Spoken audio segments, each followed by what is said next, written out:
Hello everyone. तो आज की इस प्यारी वीडियो में हम आयनिक बॉन्ड को डिस्कस करने वाले हैं। उसके कोर कॉन्सेप्ट को आज हम देख लेंगे और उसको अच्छे से समझने की कोशिश करेंगे।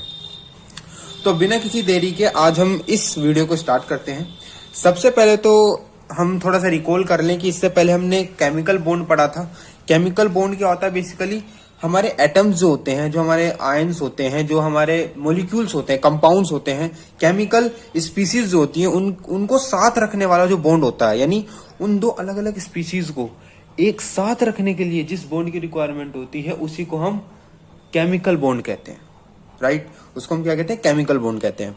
अब केमिकल बॉन्ड अलग अलग स्पीसीज के हिसाब से अलग अलग होते हैं, यानी कुछ स्पीसीज कोई टाइप का बॉन्ड बनाती है, कोई स्पीसीज कोई अलग टाइप का बॉन्ड बनाती है, कुछ बनाती है।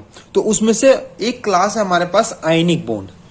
देखते हैं आयनिक बॉन्ड होता क्या है। बेसिकली आयनिक बॉन्ड एक टाइप का केमिकल बॉन्ड है, जैसे कि हम जानते हैं, formed by the electrostatic attraction between oppositively charged ions. अब ये प्यारी बात है, मतलब आयनिक बॉन्ड एक ऐसा केमिकल बॉन्ड है जो कि एक इलेक्ट्रोस्टैटिक अट्रैक्शन ही है, यानी बॉन्ड नहीं, एक टाइप की इलेक्ट्रोस्टैटिक फोर्स है जो दो अलग अलग चार्ज्ड आयंस के बीच में लगती है। सबसे पहला सवाल है, चार्ज्ड आयंस क्या होते हैं? राइट, तो उसको समझने के लिए हम एग्जांपल लेते हैं। फॉर एग्जांपल मेरे पास सोडियम है। Let's suppose we have a sodium atom. हम सब जानते हैं सोडियम एटम का जो एटॉमिक नंबर होता है 11। राइट, इसका मतलब उसके पास 11 इलेक्ट्रॉन्स है। अगर ये फ्री स्टेट में है, अभी हम मान लेते हैं it is in free state, right, यानी इसने और किसी के साथ कोई बॉन्ड नहीं बना रखा, तो ये सोडियम मेटल है। टोटल नंबर ऑफ इलेक्ट्रॉन्स इसके पास कितने? 11। ठीक है, तो और प्रोटॉन कितने होंगे इसके पास? इसके न्यूक्लियस के अंदर नंबर ऑफ प्रोटॉन भी इसके पास कितने ही होंगे? 11। यानी ओवरऑल देखा जाए तो नेगेटिव चार्ज इसके पास 11 है और पॉजिटिव चार्ज भी इसके पास 11 है। यानी टोटल नेट चार्ज कितना है इसके पास? अगर हम देखें तो इसके पास नेट चार्ज हुआ इक्वल टू 0, यानी 11 पॉजिटिव 11 नेगेटिव, नेट चार्ज 0। अगर ये सोडियम मेटल अपने आउटरमोस्ट सेल से एक इलेक्ट्रॉन को रिमूव कर दे, वो छोड़ो, आप ऐसे समझो, अगर वो सोडियम मेटल एक इलेक्ट्रॉन को निकाल दे, if it remove 1 electrons from it, अपने अंदर से वो एक इलेक्ट्रॉन को निकाल ले फ्रॉम इट, तो क्या होगा? तो अब ये सोडियम मेटल रहेगा तो 11 ही, क्योंकि 11 तो शो करता है नंबर ऑफ प्रोटॉन। हमने प्रोटॉन नहीं निकाले, हमने इलेक्ट्रॉन निकाले हैं। तो अगर हम देखें तो नंबर ऑफ प्रोटॉन कितने हैं इसके पास? 11। अब इसके पास नंबर ऑफ इलेक्ट्रॉन कितने आ जाएंगे? 10। तो अब इसके पास 11 पॉजिटिव है और नेगेटिव कितने हैं? 10। तो टोटल चार्ज कितना है इसके पास? +1। राइट, +1 का चार्ज आ गया इसके पास। तो अब ये एटम, अभी जो सोडियम है, इसके पास प्लस का एक चार्ज आ गया है। तो इसको हम कैसे डिनोट करते हैं? तो हम लिखते कैसे उसको? इस टाइप से, सोडियम प्लस। तो ये जो बना है इसी को हम कहते हैं आयन। यानी जब भी कोई, इसे कहते हैं हम आयन, जब भी कोई एटम, कोई भी स्पीसीज अपने अंदर से या तो इलेक्ट्रॉन को रिमूव करे या फिर कुछ इलेक्ट्रॉन्स को एक्सेप्ट कर ले, तो उसके पास जो चार्ज आता है, उस चार्ज के आने के बाद वो एटम तो है, ठीक है, लेकिन उसको एक नए नाम से जाना जाता है, आयन। राइट? दूसरी चीज, अब मैंने दो चीज बोली, या तो एटम या तो इलेक्ट्रॉन को रिमूव करे या इलेक्ट्रॉन को गेन करे। एक गेन का एग्जांपल ले लेते हैं। जैसे मैंने लिया क्लोरीन। हम सब जानते हैं क्लोरीन पे total number of proton is 17। Right? ठीक है, यानी नंबर ऑफ प्रोटॉन इसके पास 17 है। तो लिख लेते हैं सारी चीजों को। तो नंबर ऑफ प्रोटॉन ऐसे लिखते हैं प्लस, कितने है इसके पास? 17। तो अगर ये फ्री स्टेट में, यानी अगर ये कोई बॉन्ड नहीं बना रहा है, तो इसके पास नंबर ऑफ इलेक्ट्रॉन भी कितने ही होंगे? 17। ठीक है, तो नेट चार्ज इसके पास कितना हुआ? तो net charge is equal to 0, यानी +17 -17 इक्वल टू 0। लेकिन अभी हमने क्या करा? ऊपर से सोडियम से एक इलेक्ट्रॉन निकाला था। हम कह देते हैं कि वो इलेक्ट्रॉन घूम फिर के क्लोरीन को मिल गया, और क्लोरीन है इलेक्ट्रॉन का भूखा। तो क्लोरीन क्या करेगा? उस फट से उस एक इलेक्ट्रॉन को एक्सेप्ट कर लेगा। ये क्लोरीन है, इलेक्ट्रॉन को एक्सेप्ट करा। अभी भी उसने क्या ही लिया है? इलेक्ट्रॉन लिया, प्रोटॉन में कोई छेड़खानी नहीं हुई है। तो अभी भी ये क्या ही है हमारे पास, क्लोरीन 17 ही है। तो अब लेकिन इसके पास नंबर ऑफ प्रोटॉन कितने हैं, क्योंकि प्रोटॉन में तो छेड़खानी नहीं हुई, वो तो 17 ही है, लेकिन नंबर ऑफ इलेक्ट्रॉन कितने हैं, वो है हमारे पास 18। तो अब अगर हम इस पर नेट चार्ज देखें, अब इस पर नेट चार्ज कितना है हमारे पास, नेगेटिव का 1, यानी एक नेगेटिव चार्ज आ गया। तो जैसे ऊपर हमने सोडियम पे प्लस लिखा था, ऐसे में क्लोरीन पे क्या लिख सकता हूं, माइनस, यहां पे लिख सकता हूं 17। तो अब ये क्या हुआ, क्लोरीन माइनस, यानी अब इसने इलेक्ट्रॉन को एक्सेप्ट करा है।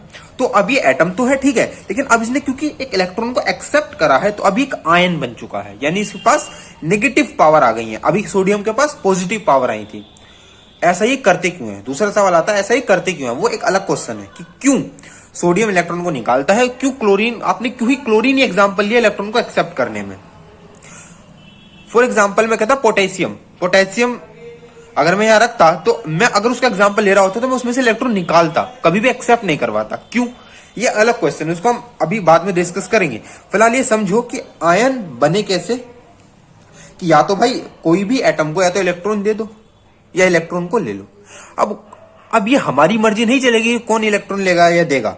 ऐसे नहीं कि हम किसी को भी पकड़ के इलेक्ट्रॉन दे देंगे, आयन बना दिया, ले लेंगे, आयन बना दिया, नहीं। ये उस एटम पर डिपेंड करता है, एटम की प्रॉपर्टी पर डिपेंड करता है कि भाई वो या तो लेना चाहता है या देना चाहता है। सिंपल केस यहां तक समझ आया, ठीक है। यानी जनरल केस क्या कह सकते हैं कि हमारे पास एक एटम है M, ये कोई एटम नहीं होता, let suppose this is atom M, यानी ये एटम आयन बन सकता है सिर्फ दो तरीके से, वी हैव टू वेज। पहला तरीका बाय लूजिंग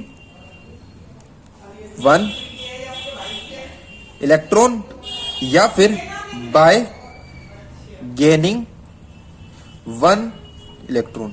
या तो एक इलेक्ट्रॉन को लूज कर दे या तो एक इलेक्ट्रॉन को वो गेन कर ले। अगर कोई M मेटल, कुछ भी हो सकता है, M एटम हो सकता है, कोई भी, अगर ये इलेक्ट्रॉन को लूज करे तो इसका एक नया नाम दे दिया जाएगा, that is called cation. इसको क्या कहा जाएगा, कैट आयन। अगर वो इलेक्ट्रॉन को गेन करे, this is called an ion. अब देखो, आयन तो तब मिला ना उसे नाम जब उसने या तो गेन करा या एक्सेप्ट करा, ठीक है। आयन से हम ये तो समझ जाएंगे, यानी उसने इलेक्ट्रॉन को या तो गेन करा होगा या एक्सेप्ट करा होगा या फिर लूज करा होगा। लेकिन हम ये परफेक्टली कैसे पता करें कि आयन से तो हमें सिर्फ पता चल रहा है कि या तो गेन या फिर लूज, हम ये कैसे पता करें कि किसने गेन करा किसने लूज करा। तो सिंपली हमें कैटायन बोल दो, कैटायन बोलते समझ जाना है कि उसने इलेक्ट्रॉन को लूज करा, एनायन बोलते समझ जाना उसने इलेक्ट्रॉन को गेन करा। सेम चीज यहां पर लिखी हुई है, देखते हैं नीचे। दरअसल यहां पर ये जो transfer of results in positively charged ion that is called cation और negatively charged ion that is called anion that are then strongly attracted to each. अब इस लाइन को समझते हैं। आई होप कैटायन एनायन आपको clear हुआ। आगे देखते हैं, आगे क्या लिखा है, which are created when one atom transfer one or more valence electrons to another. तो बेसिकली होता क्या है ये समझते हैं। वो लाइन में लिखा क्या है कि जो आयनिक बॉन्ड है ना, ये पहली शर्त तो इसकी ये है कि भाई हमारे पास आयन होनी चाहिए, यानी लूज या गेन करने वाले बंदे। लेकिन दूसरी शर्त यह है कि दोनों होने चाहिए, यानी एक कैटायन भी होना चाहिए और एक एनायन भी होना चाहिए, दोनों होने चाहिए। यानी हमें कोई ऐसी स्पीसीज को लेना होगा जो एक इलेक्ट्रॉन को लूज करे और वहीं पर दूसरी स्पीसीज उसी के निकाले इलेक्ट्रॉन को एक्सेप्ट करे। अगर ऐसा होता है तो हमारे पास दो आयन बनते हैं, कैटायन और एनायन। फिर ये कैटायन और एनायन आपस में अट्रैक्ट होते हैं बिकॉज ऑफ अट्रैक्शन फोर्स, जो मैंने अभी नाम लिया इलेक्ट्रोस्टैटिक फोर्स। ये फोर्स कैसी फोर्स है, बेसिकली ये फोर्स ये कहती है कि जब भी आपके पास चार्ज है, यानी पॉजिटिव नेगेटिव, ये दो चार्जेस हैं, जब भी इनको पास रखा जाएगा किसी डिस्टेंस पर तो ये आपस में एक दूसरे को अट्रैक्ट करने लगेंगे, राइट। तो सेम केस यहां पर होता है। ये बॉन्ड सिर्फ एक फोर्स ही है। हुआ क्या, जैसे यहां पर मैंने सोडियम लाया, जैसे मैं सोडियम लेकर के आया तो उसने अपने अंदर से एक इलेक्ट्रॉन को निकाला। क्यों निकाला, क्योंकि सोडियम चाहता है कि उसके पास 10 इलेक्ट्रॉन हो, यानी मेनली मोटा मोटा समझे तो वो चाहता है कि उसकी आउटर मोस्ट शेल पर 8 इलेक्ट्रॉन हो। ऐसा क्यों, कोई बात नहीं, ये नहीं समझ में आया, इसको हम एक दूसरी अनदर सेपरेट वीडियो में देखेंगे कि आखिर कुछ एटम्स इलेक्ट्रॉन को क्यों लूज करते हैं, क्यों गेन करते हैं। आज का ये समझो सिर्फ कि सोडियम है वो इलेक्ट्रॉन लूज कर रहा है, ठीक है, उसने इलेक्ट्रॉन लूज कर लिया, प्लस चार्ज आ गया। जब भी मैंने ऊपर समझाया था, एक इलेक्ट्रॉन जा रहा है, देखो ये जा रहा है, जाता हुआ दिख रहा है, यहाँ पे क्लोरीन बैठा हुआ है। फट इसने वो इलेक्ट्रॉन लिया और इसके पास एक नेगेटिव आ गया। अब ये भी पॉजिटिव चार्ज, ये नेगेटिव चार्ज। अब ये दोनों अपनी दुनिया में खुश हो चुके हैं। अब ये कहने भाई अब तू चला जा, मैं चले जाऊं, बाय बाय, दोनों की बाय बाय हो रही है। अब ये जा रहे हैं, लेकिन ये इस चीज से बेखबर है कि इनके पास क्या आ गया, चार्ज। और जब भी चार्ज आता है तो एक फोर्स हमेशा आती है, that is called electrostatic force. तो जैसे इन्होंने काम करा इलेक्ट्रॉन को देने का, एक ने लेने का, फट से इनके बीच का एक फोर्स ऑफ अट्रैक्शन, क्योंकि किसी डिस्टेंस पर बैठे, इसी को कहते हैं हम electrostatic force of attraction. Electrostatic force of attraction, यही वो अट्रैक्शन, यही तो है आयनिक बॉन्ड। बस एक स्पीसीज इलेक्ट्रॉन को लूज करती है, वहीं पर दूसरी स्पीसीज इलेक्ट्रॉन को एक्सेप्ट करती है। एक्सेप्ट करने से ही दोनों पे चार्ज आ जाता है। चार्ज आते ही वो आपस में इस फोर्स के कारण एक दूसरे से चिपक जाते हैं, जिससे ये दो अलग अलग स्पीसीज जो थी, सोडियम और क्लोरीन, आपस में एक पर्टिकुलर बॉन्ड में अटैच हो जाते हैं, एक पर्टिकुलर बॉन्ड बना लेते हैं, एक आपस में जुड़ जाते हैं। और ये जो जुड़े हैं, जिस वजह से जुड़े हैं, इसको आयनिक बॉन्ड कहते हैं। और आयनिक बॉन्ड कुछ नहीं, सिर्फ एक फोर्स है जो कि दो चार्ज स्पीसीज के बीच में आती है, उनके इलेक्ट्रॉन के लेन देन की वजह से। सिंपल सा केस है, बहुत सिंपल बॉन्ड है ये, बहुत सिंपल तरीके से समझ आ जाता है। बहुत ज्यादा कहने को ये बहुत डीप भी है, बहुत डीप कॉन्सेप्ट है इसका, वो सब हम देखेंगे। लेकिन बहुत ये बिल्कुल ऊपर से, बहुत बेसिक से हमने शुरू करा है। ये बहुत बेसिक है इस बॉन्ड का, नहीं तो बहुत डीप तक गया हुआ है ये, बहुत डीप तक। हम फिलहाल बहुत बेसिक देख रहे हैं, सिर्फ ये देख रहे हैं कि ये बना कैसे, ये बॉन्ड बनता कैसे है, ये हम वो देख रहे हैं। भाई एक स्पीसीज आती है, इलेक्ट्रॉन को लूज करती है, वहीं पर दूसरी स्पीसीज उसके लूज किए हुए इलेक्ट्रॉन को एक्सेप्ट करती है। दोनों पर चार्ज आता है, जिसने इलेक्ट्रॉन को लूज करा उस पर पॉजिटिव आता है, क्योंकि उसने एक नेगेटिव हिस्सा अपने अंदर से निकाला है, तो वो थोड़ा सा पॉजिटिव हुआ है। एक ने उस नेगेटिविटी को अपने अंदर लिया है, तो वो थोड़ा नेगेटिव हुआ है। एक पॉजिटिव एक negative, according to law of physics, जो ये कहता है कि अगर पॉजिटिव चार्ज और एक नेगेटिव चार्ज किसी डिस्टेंस पर आ गए तो उनके बीच क्या लगती है, फोर्स लगती है, that is called electrostatic force of attraction. और ये दोनों आपस में जुड़ जाते हैं उस फोर्स के कारण, और जीवन भर साथ रह जाते हैं। और ये मिलकर के बनाते हैं प्यारा कंपाउंड जिसका नाम है NaCl। NaCl, जैसे कि हमने बात करी थी कि ये एक इंटरएटॉमिक बॉन्ड है, तो ये इंटरएटॉमिक ही तो है, ये भी एक एटम, ये भी एक एटम, और दोनों एटम्स के बीच में बॉन्ड लगा है और NaCl बनाया है इन्होंने। तो ये इंटरएटॉमिक बॉन्ड है और ये आयनिक बॉन्ड है। उसका फर्स्ट पार्ट एक नोट पॉइंट लिखा है, उसे भी डिस्कस कर लेते हैं नीचे। This process is common between a metal which loses electrons and a non metal which gain those electrons. ये क्या कहना चाह रहा है, कहना चाह रहा है कि जो प्रोसेस मैंने आपको भी समझाया, जो आयनिक बॉन्ड जो मैंने बताया, भाई एक स्पीसीज गेन करती है, लूज करती है, अगर वो स्पीसीज क्या है, तो बेसिकली वो मेटल्स हैं। जितने भी हमारे पास मेटल्स हैं, sodium, potassium, silver, gold, aluminium, right, magnesium, जितने भी आपने मेटल्स सुने हैं, ये सब मेटल्स इलेक्ट्रॉन को लूज करना चाहते हैं। वहीं पर जितने हमारे नॉन मेटल्स हैं, जैसे कि हमारी गैसेस, ऑक्सीजन, हमारे पास नाइट्रोजन, ये सब हमारी गैसेस हैं, हीलियम, ये सब गैसेस हैं। हीलियम तो खैर नहीं, हेलोजन की कोई गैस ले सकते हो आप, आयोडीन एक गैस की फॉर्म में होता है। ये सारी चीजें जैसे क्लोरीन, ब्रोमीन, आयोडीन और सल्फर, जितने भी नॉन मेटल्स हैं, इनकी टेंडेंसी है उन इलेक्ट्रॉन्स को गेन करने की, क्योंकि नेगेटिव इंसान है, नेगेटिव होने चाहते हैं। तो नॉन मेटल्स दरअसल उन इलेक्ट्रॉन्स को गेन कर लेते हैं। तो अगर हम इसी एग्जांपल में देखें, तो ये जो सोडियम है हमारे पास, ये हमारे पास मेटल है कहीं ना कहीं, जिसने एक इलेक्ट्रॉन को लूज करा है। वहीं क्लोरीन हमारे पास एक नॉन मेटल है, जिसने वही इलेक्ट्रॉन को गेन कर लिया। तो दूसरा इंपॉर्टेंट पॉइंट इस बॉन्ड को लेकर ये है कि ये बॉन्ड हमेशा मेटल्स और नॉन मेटल्स के बीच में ही लगता है जनरली। कुछ एक आधे एग्जांपल ऐसे भी हैं जहां पर हम नॉन मेटल के बीच में भी आयनिक बॉन्ड देख लेते हैं, लेकिन मैक्सिमम टाइम ये मेटल्स और नॉन मेटल्स के बीच में ही वर्क करता है, उनके बीच में ही लगता है, क्योंकि इसका बेसिक फंडामेंटल ही है एक का इलेक्ट्रॉन का देना और दूसरे का इलेक्ट्रॉन का लेना। जब तक ये काम नहीं हुआ, जब तक आयनिक बॉन्ड नहीं बनता। सिंपल सा केस है। और बहुत सिंपल है। एक बार दोबारा से आप पूरी कहानी को एक बार रीड कर लेते हैं ताकि क्रिस्टल क्लैरिटी हो जाए। आयनिक बॉन्ड एक टाइप का केमिकल बॉन्ड है, जैसे कि हमने देखा। वो कैसे बनता है? इलेक्ट्रोस्टैटिक फोर्स के कारण, जो अपोजिट चार्ज आयंस के बीच में लगती है, यानी एक पॉजिटिव एक नेगेटिव। और कैसे बने वो?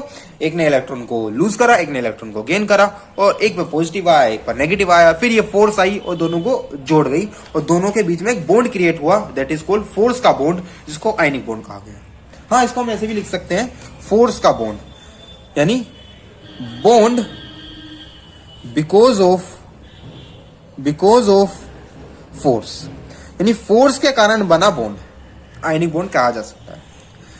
विच are created when one atom transfers one or more valence electrons to another. Simple case हमने देख लिया। ये कब बनता है? जब एक बंदा अपने अंदर से एक इलेक्ट्रॉन को ट्रांसफर करे दूसरे को। सिंपल, एक पॉजिटिव बने एक नेगेटिव बने, simple case. This transfer result in positive charge ion. ये बोला यहाँ पे जो ट्रांसफर होता है इससे पॉजिटिव चार्ज आयन बनता है, जैसे कि हमने कहा कैटायन जिसमें पॉजिटिव चार्ज आता है। एक नेगेटिवली चार्ज आयन बनता है जो है हमारे पास anion, that are then strongly attracted to each other, जो बाद में फिर आपस में बहुत स्ट्रॉन्ग तरीके से अट्रैक्ट होते हैं, क्योंकि काफी स्ट्रॉन्ग फोर्स होती है इलेक्ट्रोस्टैटिक फोर्स। और नीचे क्या लिखा है? ये जो स्पीसीज है, बेसिकली ये जो बॉन्ड है मेनली मेटल्स और नॉन मेटल्स के बीच में लगता है, मेनली देखा जाता है, जहां पर एक बंदा इलेक्ट्रॉन को लूज करता है और एक बंदा इलेक्ट्रॉन को गेन करता है। आई होप ये बहुत बेसिक जो आयनिक बॉन्ड को लेकर है, जो आयनिक बॉन्ड का बेसिक कॉन्सेप्ट है, जो फंडामेंटल है, वो आपको क्लियर हुआ होगा। तो अगली वीडियो में इसके और डीप कॉन्सेप्ट्स को हम देखेंगे, उसको भी अच्छे से समझेंगे, और क्या कहानी और क्या प्रिंसिपल्स और क्या क्या बातें इसको लेकर हुई हैं वो सब हम आपस में डिस्कस करेंगे। तो आज के लिए सिर्फ इतना ही। Thanks for watching.